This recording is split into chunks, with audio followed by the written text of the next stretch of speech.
Part 2, Chapter 7. The professor and the boys were standing in the middle of the Badlands plain. The waving sea of brightly colored flowers stretched ahead for miles and miles. In the distance, the Whangdoodle's palace sparkled in the early morning sunlight. The professor leaned on his umbrella and said, "Now this is the way I see it. The Proc said the high-behind Splintercat took Lindy away. What would he do with her? Where would he put her for safety? He wouldn't take her to the palace because the whole point is to keep us away from the palace. My hunch is Lindy is still with Splintercat." "But how do we find Splintercat?" asked Ben. "I only know he lives in the mountains," replied the professor. "But it could be those mountains, or those mountains, or those." He pointed north, east, and west. Ben's heart sank. "Oh gosh, she could be anywhere. It's going to take ages to find her." "Perhaps not. Let's use our heads and work this out. The Splintercat is probably just like any other mountain cat. He would need a rocky terrain with trees, perhaps a cave or two. Those mountains to the west have a forest, but it looks a bit dense, too dark and gloomy for a Splintercat. Those mountains are open and grassy," said Ben, pointing north. "Right, so I'll bet the Splintercat's lair is in the east, somewhere beyond Ploy, probably in the Gambit region. That's perfect for cat territory. Come on, boys, we've got a long way to go." They walked for what seemed like hours. They grew hot and thirsty, and it was a relief to hear a soft singing sound that told them they were near a stretch of the Golden River. The boys ran to it and drank their fill of the cool, refreshing water. "Can you two swim?" the professor asked suddenly. "It occurs to me that we could reach the mountains faster if we cross the river." "Let's do it," said Ben enthusiastically. They took off their clothes and rolled them with their shoes into tight bundles. They waded into the water and swam slowly across the river, holding the bundles above their heads. It was a fascinating swim. At every stroke, the water changed its tune, making sweet music.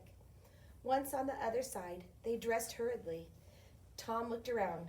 "You know, it's odd that the wiffle bird hasn't turned up." "It is odd," agreed the professor. "Of course, she may be watching out for Lindy. She may not know we're here yet," suggested Ben. "Well, I sort of miss her company," declared Tom.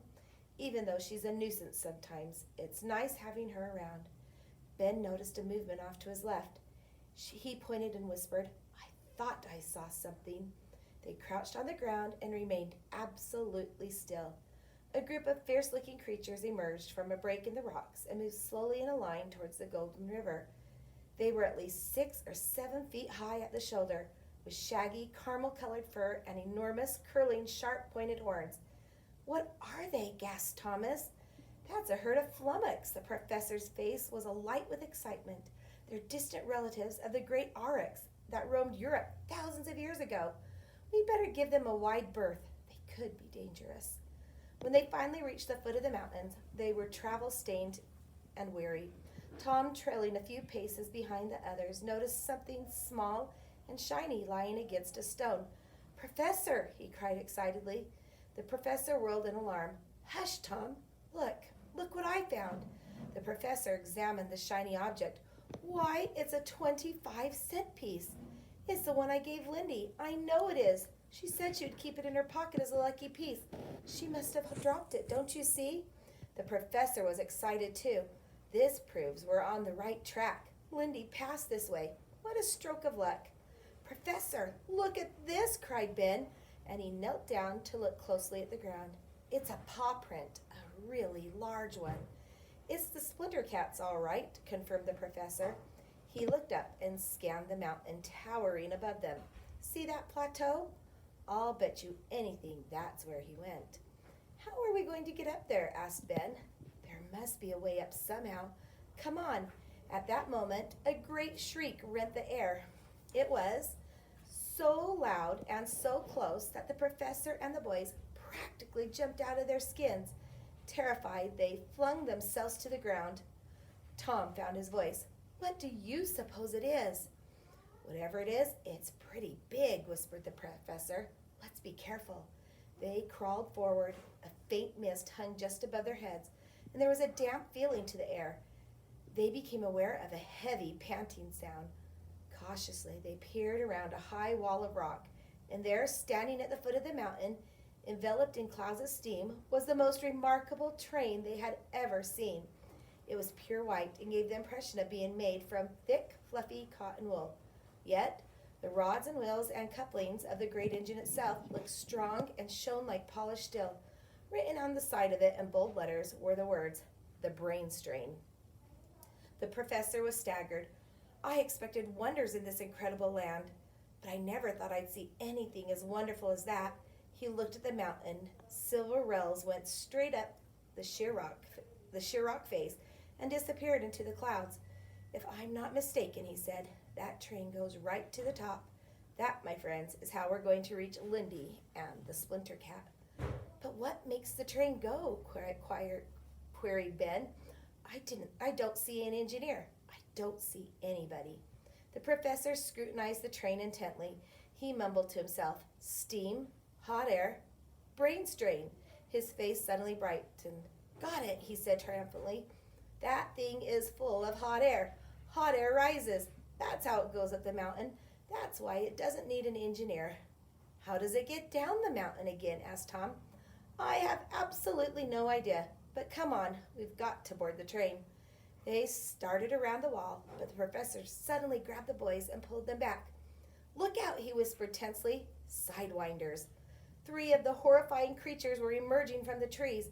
They were deep in conversation. Their trunks waved in the air, and their feet crunched the gravel path as they made for the train. The brain strain gave another shriek and began to puff and blow mightily. Clouds of steam belched out of the engine and rolled towards the professor and the boys. "Let's go," said the professor urgently, and he began to run.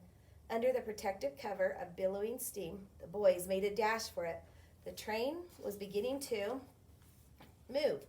Ben was the fastest, and he was the first to gain a foothold in the steps of the moving caboose. He turned in time to see the professor reach out and hook his umbrella onto the railing to pull himself aboard. Tom was in the rear, and to everyone's horror, he suddenly stumbled and fell. The train was gathering speed, and the boy's face took on the look of panic as he saw it pulling away from him. "Come on, Tom, come on," the professor cried. Tom scrambled to his feet and ran as hard as he had ever run in his whole life.